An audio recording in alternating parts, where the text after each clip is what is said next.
Hi guys, good morning.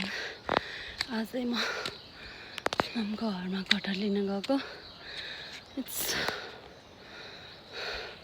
beautiful day with you भने जस्तै आजको वेदर चाहिँ एकदम ब्युटिफुल छ. म चाहिँ अघि ओह्रालो झरेको 15 मिनट लाग्यो. अहिले उकालो जाँदैछु. Maybe I'll take some more minute.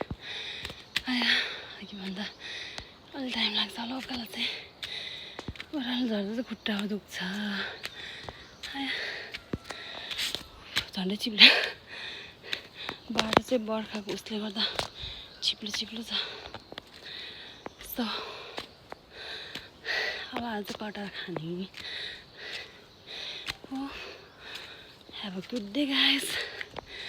See you next video.